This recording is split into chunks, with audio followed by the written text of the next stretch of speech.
Good day, everybody. I'm Pietro Bertazzi, Senior Manager, Policy and Government Affairs for the Global Reporting Initiative.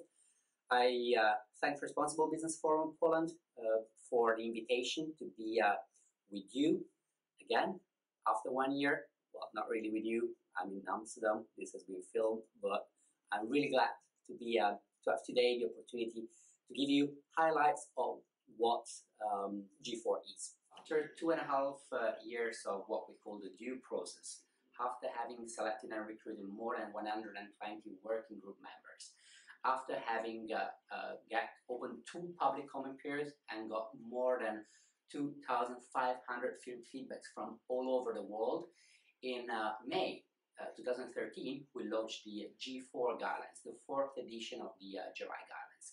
That happened at the GRI conference in Amsterdam, where more than 1,600 people from all over the world gathered to celebrate the launch of this milestone in sustainability reporting. But what is G4 about? We can select some of the key highlights of what G4 adds to the past edition of the guidelines.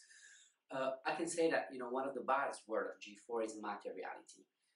Companies reporting their sustainability following G4 are requested to select what are the most important elements, what are the most important aspects where they can make an impact, and the aspects that are important for the organization, the business, and the stakeholder of the business.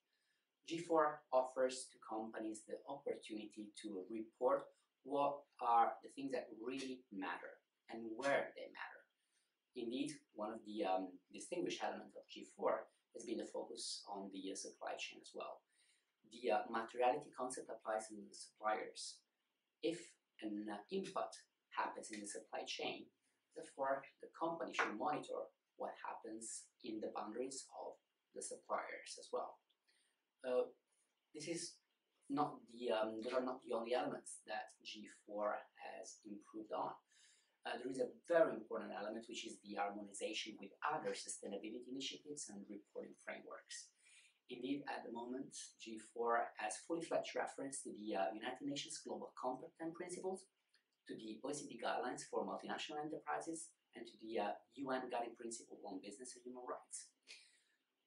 Those key international normative frameworks are fully referenced in the G4 guidelines, and companies can report on the application of those frameworks and on the implementation and on the progress made on those frameworks using G4 guidelines. There are as well new revised disclosures. We added, after the due process, new indicators, for example, on governance. This has been because investors are increasingly asking for governance information. Therefore, the GRI guidelines can help companies to offer this information where they are material to the companies. We have as well ethics and integrity. We have new disclosure items on the supply chain, and as well on greenhouse gas emission and climate change related disclosures. Last but not least important is the anti-corruption.